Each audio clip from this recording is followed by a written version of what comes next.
Unscripted, unshackled, uncouth. What you're about to hear is for more mature audiences only. It's Miguel and Holly, Uncensored. Hello and welcome to Miguel and Holly Uncensored. This is our off-air podcast that we do 3 times a week on Mondays, Wednesdays, and Fridays. And you should share the podcast with a friend. Yeah. Also, check out our other podcasts like Miguel and Holly Full Show, Miguel and Holly's Blown Off, Miguel and Holly's Queen City Confessions, and make sure to leave a review. We would greatly appreciate it.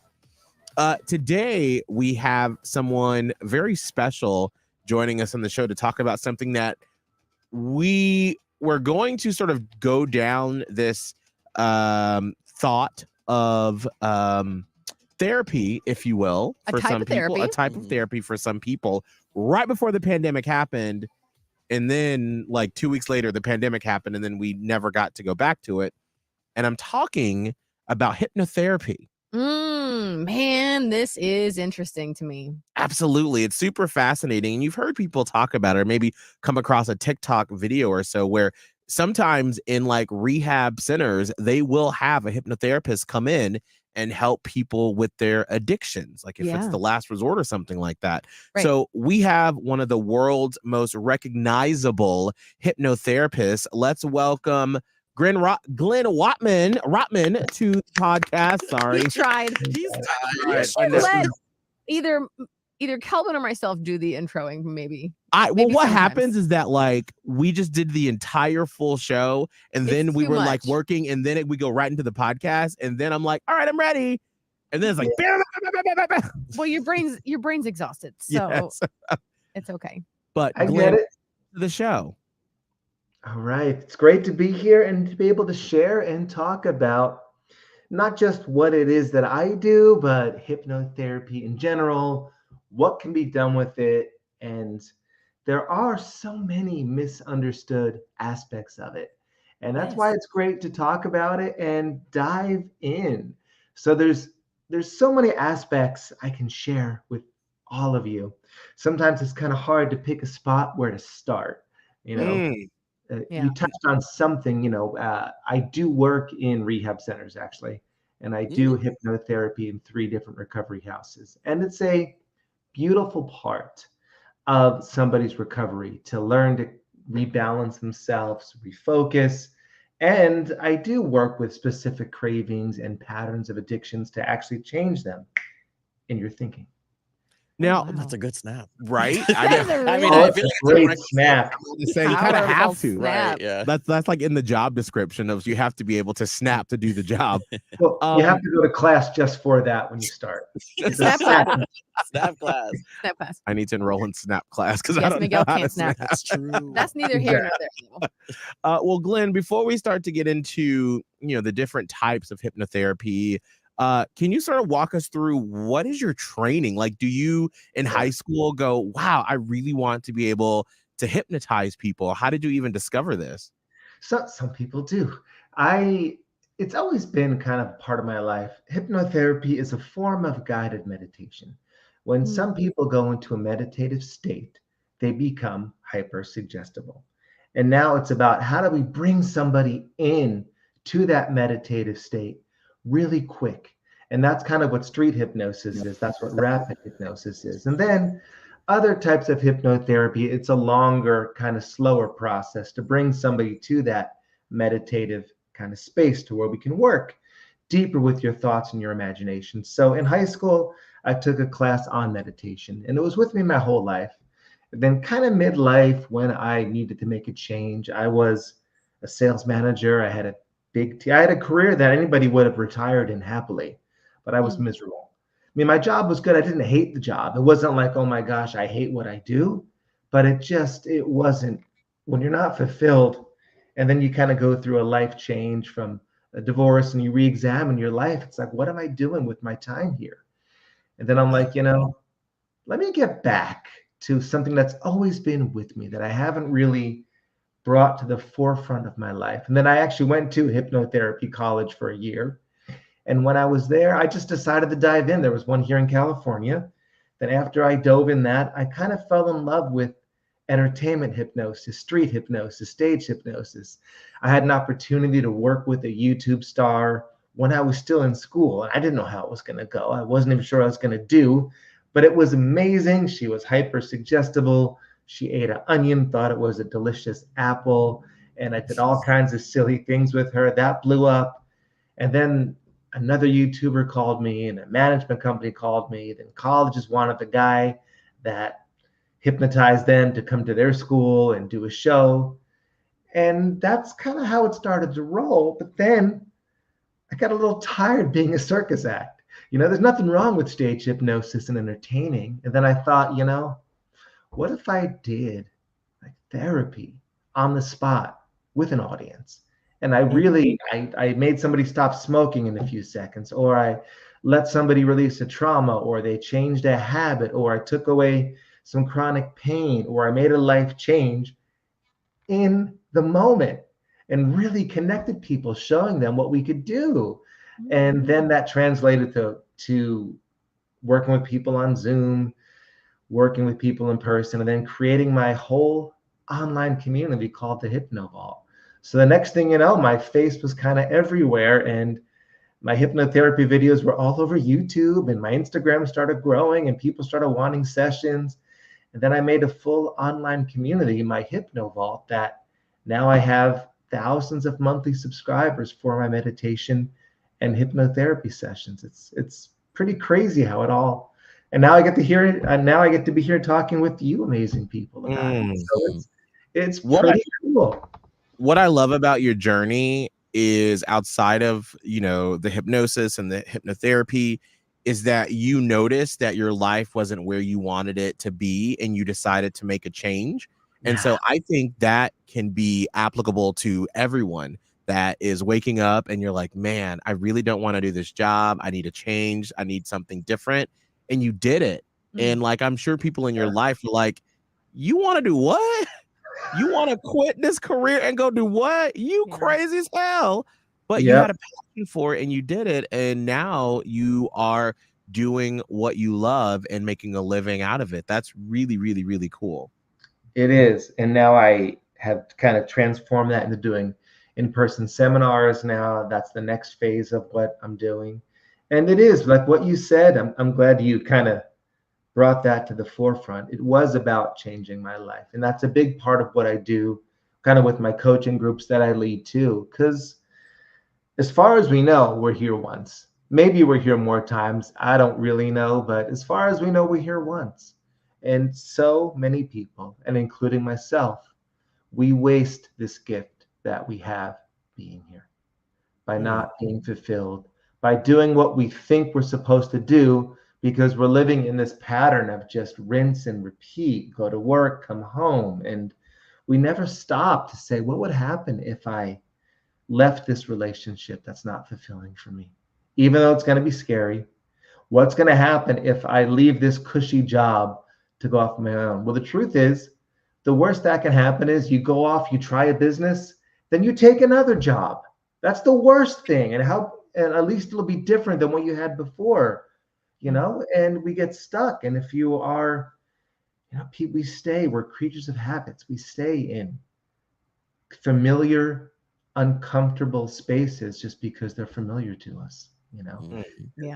Instead of just having the courage. And it does take courage to change a lot. There's a lot of fear that's included there, because it's like this scarcity mindset where it's like, well, I'm afraid that I won't be able to make it, and then I'm not going to have any money, and my family's going to, and so you talk yourself into staying there because you're scared to try to jump somewhere else.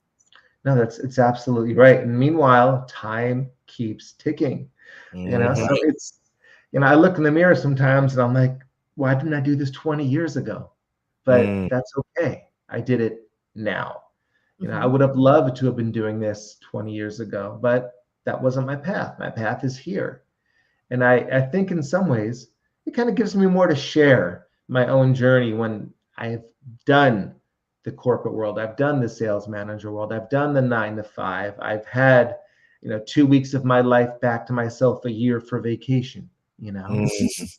And now I get to kind of create whatever it is that I want in my life, and I'm in control of that, and it's a gift. And the one thing that has allowed me to do that is, whether you're doing regular therapy or doing what I do, I believe we're always our first client, right? And so I used this with me to give myself the courage to really dive into this, to create, my online community, to leave a very high paying job, not knowing if I could really do it or not, if it was going to take off, if anybody was going to care. That was the thing. And I used this for me first. And now I share that with so many people all over the planet. And I love it. And I could talk about it all day long and share it all day long. But that's the thing. Like, I can't wait to dive into, just the background. I love hearing your backstory, but I also am so curious to learn about, what it is you do and how you do it and why does it work? Also, the fact that media and TV has really, I guess, not brainwashed, but kind of has painted this picture of what hypnotherapy is. And it's like, I don't know, the first time I ever heard of hypnotherapy was in Scooby-Doo. And it's like the little black and white spiral. And you think that it's some sort of magic, right? But I'm here listening, thinking like, oh, maybe it's like a psychological thing. Like, what is it? So I agree with what Holly said. I'm super curious. It's a couple things. One, everything in our life, the hat you wore here, that white hat, you imagine putting that hat on before you put it on. Holly, the jacket you're wearing now, your jean jacket, you imagined first, even when you bought it, you imagine what it would feel like on your body. Even if you weren't aware of it, you're like, oh, let me try that on. And you said that because your imagination had an association to that jacket. The glasses you bought, that you're wearing right now, you looked at them. I imagined what I'm going to look like with them. Everything in our life starts in our imagination first. And so when I say imagination, to me, that is the most real thing that we have. Well, our fears start in our imagination, right? If you have a child, let's say a 6-month-old, and you dump a deadly rattlesnake or a bunch of rattlesnakes in their crib, we would never do that, right? But what would the kid do? The child would laugh. It's a rattle. This thing is cute. It moves. We would never do that. We'd be terrified of it. Some fears are good, but the child doesn't have an imagined fear of that snake yet. They learn that in life, and so do we. Our limitations that say we can't do things, or I can only make so much money, or I can only be so happy in a relationship, or I always tend to find the most emotionally unavailable person in the room. I just know how to attract them. These limitations we are learned in our imagination, usually from the people that raise us or the people that we hang around with that influence our thinking. So with hypnotherapy, we go to that same space in your imagination and we change the experience. So when we get out of our conscious mind and we get super relaxed, I use techniques, guided visualizations, direct suggestions, and some other type of techniques that when you're in that really suggestive state, we can change. We can let go of that fear. We can change what that relationship meant to you. We can change, let go of trauma. Or you are releasing that feeling of being afraid and not confident and changing it with this absolute version of yourself that can take on any challenge even without knowing the outcome. So it works because we're going right to the space where it was created in the first place.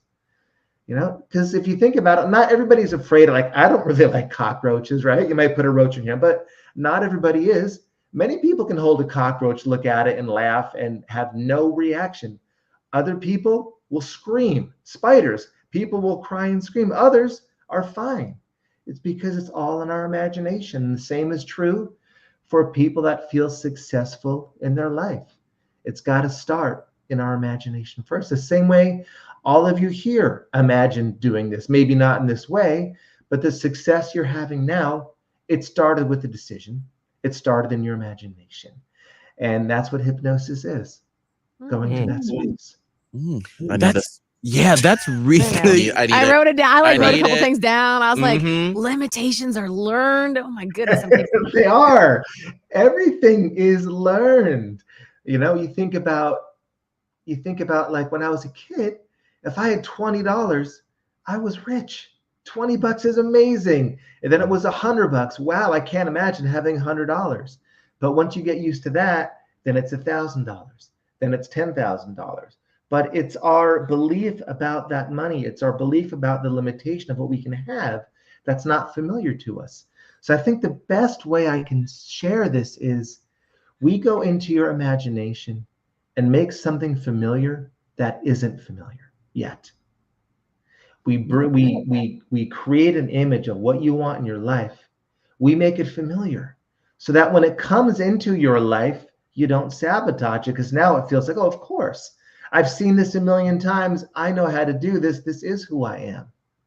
So an example of that would be maybe earning a set amount of money, or having success at a new job, right? So like, instead of those things seeming insurmountable or difficult or unobtainable, you now are like, oh yeah, this whole thing, right? Is that Correct. Right? It's making it familiar. The same way we learn an instrument, we repeat it over and over again till it becomes a pattern. But we can heighten that, we can quicken that by using this gift that we have. And so we can use it in every aspect of our life. Like imagining yourself in a happy, loving relationship with somebody that cares about me the way I care about them. And what would that feel like? What would that look like? How would that be?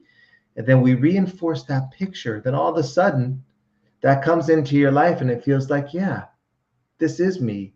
This is what I want in my life. And this is familiar. And weight loss might be the best example of that, because our subconscious mind likes what's familiar. There'll be a group of office people that will decide they're going to go on a weight loss challenge together. And in a way, it's like a bunch of people who don't know how to swim trying to keep themselves from drowning. And it always fails every time, because the subconscious mind, it'll let them lose some weight up until the point where it's not familiar. And once we hit a ceiling, all of a sudden the subconscious mind pulls us back to what's familiar. And we have to make a vision of our body the way we want it, make it familiar, so we break that barrier very naturally and very easily. And then some people are just so hyper suggestible. I can give them a direct suggestion and be like, okay, you are the most confident person in any room you walk into. Your shoulders are back. The words come out easy. You know exactly what to say without even thinking about it. Open your eyes wide awake. This is you. And you'll see a completely different person in front of you. It's really cool. When you do that, do some people do they become delusional sometimes, or is it like a true, like, what kind of confidence? Have you lost your mind? Yeah, like, is it like, oh great, he is confident, but it's like you're a little overstepping. I don't know. Like, does that ever happen? What kind of being so confident? That's an awesome question. They just become a better version of themselves, really a truer version of themselves, when you strip away the negative beliefs that they've picked up along the way. Like, they don't become narcissists. Right, they just become. Unless they are already. Well, right. That's interesting. But if you are, maybe a person that's only being held back by your own beliefs that you're not good enough, that's what you're going to break free from and realize, not only am I good enough, I've been good enough, and I can do whatever I want to do. So unless you're a narcissist to begin with, then you're unleashing hell. So good luck. I find this so fascinating because I have a really good friend of mine who loves Star Wars, but he isn't just like he has all the, like, doodads and trinkets and posters and all that stuff, but like his creative mind, and like one of his dreams is like to go work for Lucasfilms. And like for years, I've been like, girl, like, you save money, you're very conservative with it. Just fucking quit everything and like move out and like apply for a job, and like you have savings and start from the bottom and work your way up, because I truly believe that your calling because you just not only do you love Star Wars, but you love the story behind it. And he will be like, y'all, I wrote this like, extra chapter of like what this ending could have been. And I'm like, average Star Wars fans don't do that. They just enjoy it for what it is. You should be a part of that, but his limitations on where he comes from. And he's like, well, I can't leave this job because what if I fail? And I'm always like, well, what if you don't? Yeah. Succeed. But he's so afraid because of how he was brought up about like, if you have that good job, you don't leave it. You don't walk away from that. And I'm like, girl, if I did not believe my delusions of grandeur, I would not be sitting in this position hosting a morning show. But because I was so crazy and I was like, well, I'm already at the bottom, so let's just keep going. And so that's why I got here, and I try to instill that in him. But those roots that he has are so powerful for him to break free of. And I'm like, that will be so sad for me for you to like leave this earth and never even like attempted to like try to go work for Lucasfilms or something like that. Yeah, I agree. One of my favorite lines to sum that up, what you just said, is so many of us accept the devil we know instead of the miracle we haven't experienced yet. Damn. Let me say that. I know, right? It's true. Had I known what my life could have looked like back then, I would have done this. And that's what happens when people kind of find their passion or they become successful in what they do. It's like, wow, I let myself, I had to personally do a lot of forgiving of myself. I had to forgive myself for accepting that I was less than I really was, or that I accepted those limitations of my life, that I accepted a mediocre relationship, that I accepted a job that I wasn't fulfilled in, that I accepted that I gave so much of my time away to everybody else and not for me in sharing what I do now. So I stuck with the devil I knew, and I didn't go for the miracle that the miracle now that's familiar to me. I get to, like, this month, I'm going all over the place. I was in Nashville. I was on ABC TV. I'm going to Chicago Thursday to do another talk show to really share what I've created and what I've done. And it is such a gift, The same way all three of you are here every day doing what you love, getting to talk to different people, getting to laugh, entertain, share your perspective, and then just be involved with what you love. And it's a beautiful life if you have the courage to make it one. Well, so when you get down to the actual being hypnotized, can you walk us through what does that look like? Is it like, the movies we used to see in the 90s where they're like slowly counting backwards, or in the movie Get Out where she's like clinking the tea or whatever? Like, can you walk us through what does that look like in real life and not just the movie? If you want, I can do a fun exercise now, and it's not hypnosis, but it'll give you an idea about your imagination. Oh, okay. I love a fun exercise. Yeah, it's really fun. We'll do this. This will take maybe 2 minutes, and you'll all experience it differently. And this is really literally just our imagination. No tricks. I'm not doing anything silly, and it's not going to put anybody into hypnosis that's listening. So just close your eyes. You're still in control. Close your eyes. And I want all three of you to imagine the biggest, brilliant, bitter, sour, juicy lemon right in front of your mouth. Now, you might like lemons, but nobody likes a bitter, unripened. And just see, if you keep your eyes closed, can you imagine those juices getting that little spot right behind your cheeks when your jaw tenses up? Just feel what it would be like if your teeth were biting into that lemon and it was gushing around your mouth. That's right. Good. Now let that go, but keep your eyes closed. You're all doing amazing. There's something else I want you to think, and you're still in control, but it's so fun. Think this thought: the more I think about opening my eyes, the more I will relax them. Think that thought again. Let it play in your mind. The more I think about opening my eyes, the more I will relax them. A very curious thought. And as that thought starts to play, you've realized you've relaxed your eyes down to the point where they just won't want to open, because every time you think about opening them, you relax them more. It's kind of funny that you are now wide awake, but your eyes are completely stuck. There's nothing you can say, think, or do to open them, because every time you think about opening them, you relax them even more. It's really curious. You're wide awake and something so easy is now impossible. But let's do something even more fun. You may be wondering, well, maybe my eyes are closed because I really don't want to open them. Maybe I want to please Glenn, or maybe they are stuck. I can't even tell the difference anymore. The truth is, it doesn't matter. You've already accepted the suggestion. But let's accept a new suggestion. When you accept that you are going to have an amazing day, you are going to remind yourself of all the amazing challenges you have overcome in your life. You are going to remind yourself of the success that you now live and have, and you are going to feel amazing about your life. When you accept that suggestion, you can smile big and your eyes will open.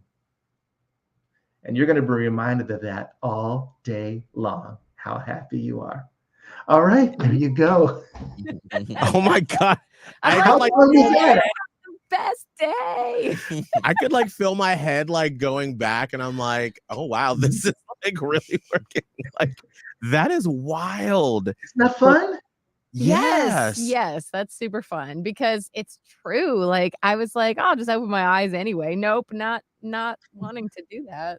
Wow. I was like, I should probably just keep them closed. It's just be like, this is so nice. wild. It's fun. So that's kind of a tune-up that I do to get somebody into there, because we talk about imagination. That's a tune-up I do before we kind of go into hypnosis. So in that state, if I were to just say, okay, now your eyes are closed, you've already proven it to yourself, let's go deeper. And then I go into a relaxation voice like this, and I won't put you to sleep. I know I'm in your ears right now. And I my voice very melodic, like Yes. hypnotic, Calming. voice already. Yes. Yeah, I've been told I'm a pretty soothing person to be around when I shift my voice. But yeah. So we would just take you through, basically a countdown, some visualizations, bringing some light into your body, going deeper. And then you would go into that beautiful state where we'd work with your imagination and create some changes. Now, if we were in person, I would kind of do something tricky. Like when your eyes are stuck, I'd be like, now open your eyes, close your eyes. I would confuse you a little bit. Then I'd grab your arm and say, sleep. And then most people drop right into a state of relaxation instantly. And that's kind of what we use with street hypnosis or stage hypnosis. First, I kind of excite your imagination. And then I confuse you a little bit to bring in fight or flight. And then when I bring in fight or flight, we drop right into the hypnotic state. It's really fun. I'm That is curious. fascinating. Is there like people, because what I noticed when we were doing it, because we're on a show and we are like live right now, we have people watching. And I'm always thinking behind the scenes, like, what's the next transition? Like, what's the exit question? What do we need to plug? Like my mind secondarily to the conversation we're having, this is just always thinking about that. Do you think, is it harder for people who are always like that double thinker, multitasker in their head to be soothed and to go into hypnosis? Or like, what are people, or what type of person is most susceptible to being able to go under? People that are in touch with their creative imagination. So what all of you do, YouTubers are going, because they're used to being on camera, all of you are used to sharing your life, because that's what you do. Yes, you bring on hosts, but you also share your perspective. I know you share your history, your past. You're very comfortable being vulnerable about who you are. So when you have that, that's really easy to enter that hypnotic state, because you're always playing with your imagination. Artists, musicians, writers, anybody that's used to being creative goes into hypnosis very, very easily. And for those people that are a little blocked, well, we kind of use more of a meditative approach and a building up and a repetition process, because sometimes I'll do hypnotherapy and I call it the hypno miracle. We can get the hypno miracle in a session. I can get somebody who hasn't flown in 30 years I did that snapping, and didn't I? Without even thinking about it. Now I'm aware of the snappings thing. All right, so I can have somebody fly in an airplane that hasn't flown in 30 years after one session. We can quit smoking after one session. There's a YouTube video I have where I had a girl that was terrified of spiders. She wouldn't even look at a photo of a spider. We went out on a spider hunt after the session, and she's doing cobwebs. And I was getting kind of creeped out. I'm like, but I couldn't show it, You're like, let's maybe not go too far. So the Hypno Miracle, of course, I always want the Hypno Miracle. Does it happen every time? Of course not. Does everybody that go to Tony Robbins events change their life? Of course not. Many people do, but many people don't. So for those that don't respond, or we don't get the Hypno Miracle right away, we go into a repetition process, a meditation process where they repeat the session for reinforcement. And then over a short amount of time, the change takes place as well. It's nice though when it always happens. And many times I get it instantly. Other times we have to reinforce it, but both are good because this process of doing hypnotherapy, of doing guided meditations, it resets our central nervous system. It lets go of stress. We feel grounded. We feel good. So there's nothing bad that comes from it, Right. I'm just curious if anyone, because I'm guessing if they're coming to you, they're open to it a little bit. Or have you ever gotten someone that's come and like, oh, my girlfriend told me to try this, but I'm skeptical, or I'm constantly having a conversation in my head. I got a lot of negative self-thoughts and I just don't know if this is for me, but I'm here because I've been encouraged or whatever. My last resort. Just not work for someone? Well, like I said, we don't always get the desired result immediately. Right. We always get the desired result if the person wants it. So if I do the session, we tape it, and I know right away. I mean, I generally know right away when somebody comes in and we talk, and that's kind of what the artistry is, the art of building rapport with someone, understanding them, and letting them know that, hey, this is what we're doing today. And then I'll do some of the games like we just did, and I'll see if they play along or not play along. I'll see if they play with their imagination like all three of you did. Because if you didn't want to go into your imagination, nothing would happen, but to see, because the skill we need is that ability to play, to imagine, to have fun, and to imagine a lemon. Because if you think about it, all three of you had a physical response. I saw your mouths move. I saw you swallow, right? You had a physical response to something that wasn't real. It wasn't real, but you responded to it. So how does that work? Well, our imagination can feel fear when it's not there. Have you ever reacted to something that wasn't true and you found out later, oh man, I so got that wrong. Why did I get so mad? Every day in my life. Literally. Anxiety. I just like imagine scenarios and I'm like, well, this is terrible. I'm down for like a week. Exactly. So our imagination creates our reality like it just did. So if somebody's blocked, and I'll do a couple different exercises where I'll do something like, I did this with a smoker one time. I kind of do this finger lock thing where they can't open and I said, the only way you're going to release those hands is if you are fully ready to quit smoking today. And his hands didn't open, and his hands didn't open. And I let it go for a while. I said, okay, now let's release that. Open your eyes. So you're not really ready to quit today, are you? He said, no. I said, thank you. Thank you for being honest, because we're not going to waste your time or my time. But I want you to take a week, and I want you to think about what we talked about. And then if you are ready, give me a call and we'll continue. Because that's the fairest thing to do. It's not about forcing my will on someone, because some people think they are ready, but they're not maybe. And, I can work with them on getting them ready, but it's about breaking down resistance. So if somebody comes in and they think that it's a challenge, we break that down. I'm like, listen, this isn't a challenge. I'm here to help you, and we can help you like nobody else can. But if it's not something you really want, then let's not waste each other's time. You know, Yeah. because I want to work with people that want to make changes in their life, or the members in my Hypno Vault. You know, the subscribers I have, I want subscribers that want to use the sessions, that want to incorporate meditation into their life, that want to make changes and keep growing, that are going to be committed to that. And those are the people that one, get the most benefit, and two, the ones I like to work with. Like if I come on this show and I'm like, "What's up, guys? I'll be off in 2 seconds. You don't want me on the show. You don't, Right. you know, Right. Yeah. Right.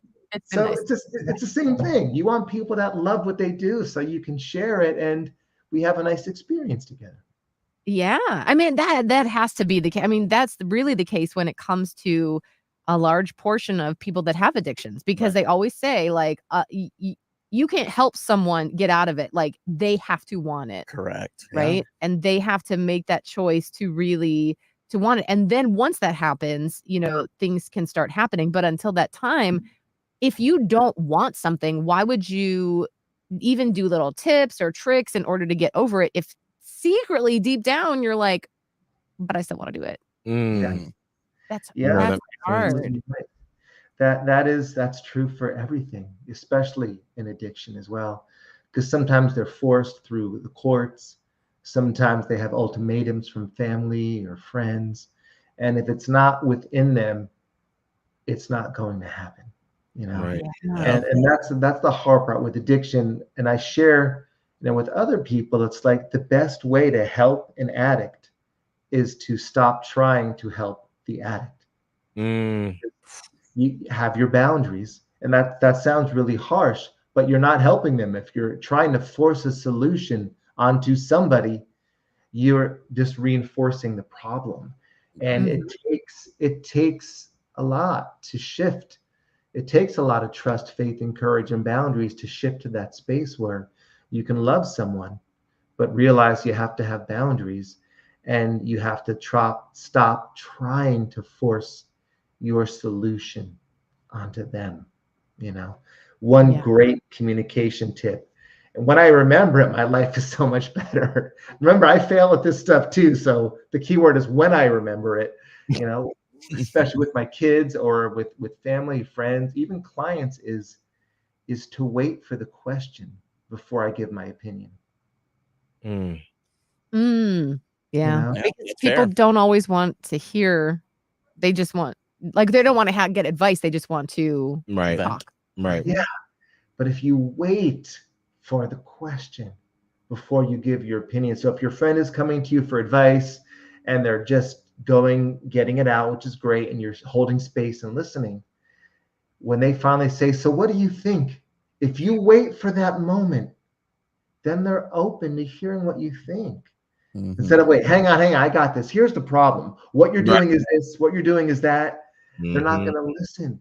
But if somebody asks, and if you wait for that question, then you will be so much more effective in your communication, Right. other than just forcing your opinion onto someone when it's Mhm. not really being asked for. So Mhm. same kind of thing, So true. That's what I've said before about my relationship with my husband. Is I learned in the very beginning that I'm like, is this you just wanting me to listen to you be angry at the situation, or are you wanting my advice? Because I noticed after a while, because since it wasn't just a friend, this was now someone I'm dating. And Yeah. if he's having something prop up, then every day I'd be like, well, why don't you do this? Or why don't you do that? And I'd be like, why is he shutting down? I'm like, wait, so you don't want my advice all the time? Like, Ah, got it. how Okay. dare you? Like, Right. I get So paid to give my no. advice. What are you talking about? Right. Yeah. Like, no, I Yeah. told you to listen to me. Yeah. I Glenn, get it. as we wrap up, one of the questions and, sort of one of the catalysts of why we wanted to bring you on, and we're not like prepared to do this today. I mean, we can have you back another time, is one of my sort of like big things that we talk about and mention on our show for years is that I do not like any seafood. None. Mhm. Like, I don't like the smell of it. But when I was younger, I used to eat seafood all the time. My mom talks about how we'd go to Piccadilly cafeteria and I'd be like, I want the codfish. We get home, I want fish sticks. We used to go fishing and I loved fish. And then Mhm. there was a moment where when I was like 5 or 6, we were fishing off of my grandfather's little boat. We got Mhm. back to shore, and then my mom, right there in the little sand, she got the fish out of the cooler, chopped its head off, scaled it, gutted it. And ever since that moment, I have never been able to smell fish, eat fish, anything. Mhm. So, my question as we wrap up, I don't care to ever eat seafood, but I know Mhm. that like my husband, when we will be at a restaurant and he genuinely is like, I hate that you don't like seafood because I know how much you love food. And he's Yeah. like, I feel like you would just like you're missing out on so many amazing things. And I just want you to be able to enjoy this. Yeah. So, what would be something I should do or think about to work on to be like, maybe this is something I want to explore and sort of get my brain prepared Or to is do it it? is Or it a is mental there? block? Right. Yeah. It's an association, right? So when you think of seafood, you have that association to the sand and watching how brutal that whole moment was. Thanks a lot, So Mom. yeah, exactly. But that's what happened to me when I watched, what is it? I watched on Amazon Prime. It was something like What We Eat or one of those kind of shows. And then after that, I became a vegetarian. I didn't want to become a vegetarian.